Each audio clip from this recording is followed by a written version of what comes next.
No quadro Visão Global de hoje, compartilho a seguinte reflexão: conquistando a montanha. É visível a baixa resiliência na sociedade. Resiliência é a capacidade de superar desafios e se recuperar de dificuldades. Na Suécia, diante dessa e de outras evidências, está ocorrendo uma reforma educacional.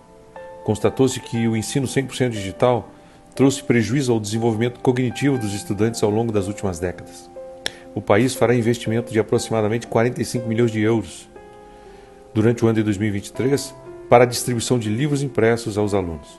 A leitura e a escrita, constataram os cientistas, também contribuem para o desenvolvimento da perseverança.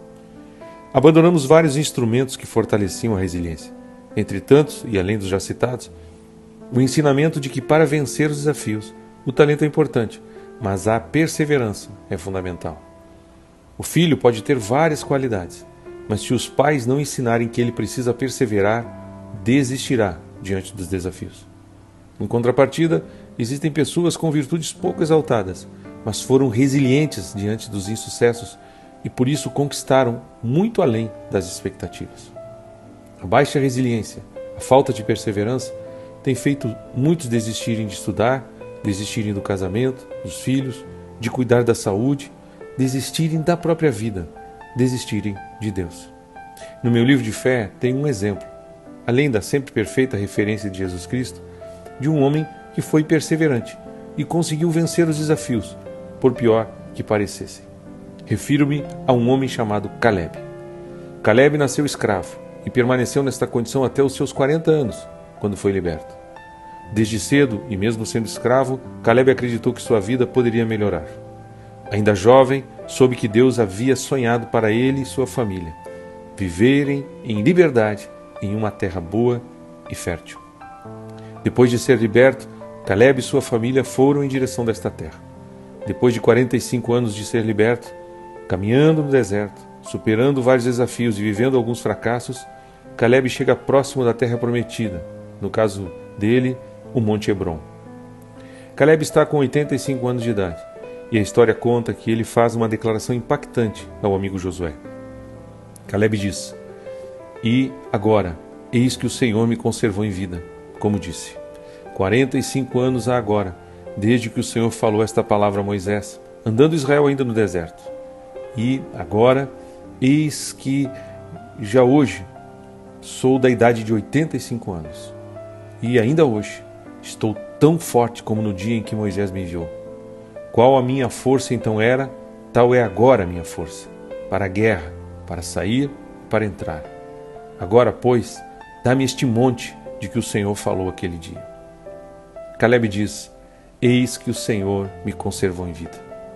Ele foi resiliente, superou a escravidão e suas mazelas, o deserto e sua escassez, e o tempo, porque Caleb acreditava que a sua existência tinha uma origem e um propósito. Estava em Deus. Caleb sabia que não era fruto do acaso. Havia uma razão para a vida dele ter sido preservada. Caleb acreditava que havia uma montanha para ele conquistar. Caleb declarou aos 85 anos: "E ainda hoje estou tão forte como no dia em que Moisés me enviou. Qual a minha força então era, tal é agora a minha força, para a guerra, para sair e para entrar". Certamente Caleb não estava falando de sua força física. 40 anos de escravidão e 45 peregrinando no deserto devem ter desgastado bastante sua condição física. Caleb estava falando da sua paixão pela vida, sua força moral e espiritual. Diante desta força, Caleb diz: "Estou pronto para a guerra, para lutar por este sonho, por esta montanha". A história diz que depois de conquistar o Monte Hebron, Caleb entregou a melhor parte do que conquistou para sua filha e o seu genro. Caleb perseverou, não desistiu, porque sabia que o seu exemplo beneficiaria a sua família. A Bíblia diz que em Caleb existia um espírito diferente, porque ele perseverou no Senhor. Que esse mesmo espírito incendeie nossos corações nesse dia, para acreditarmos que Deus nos conservou com vida porque tem um monte para conquistarmos, um lugar onde nossa família desfrutará de fontes. Não importa quanto tempo passou ou por quantos desertos passamos, Deus tem propósito em nossas vidas e para as nossas vidas. Lute pelo seu casamento, pelo casamento que Deus te deu, pelos filhos que Deus te deu, pelos sonhos que Deus te deu. Certamente Caleb, como nós, muitas vezes esteve cansado da jornada, mas ele deve ter encontrado aquilo que o profeta Isaías declarou em seu livro e que Deus também quer fazer por todos nós que buscamos Ele. Isaías escreveu que Deus dá vigor ao cansado e multiplica as forças do que não tem nenhum vigor. Mas os que esperam no Senhor renovarão as suas forças e subirão com asas como águias, correrão e não se cansarão, caminharão e não se fatigarão.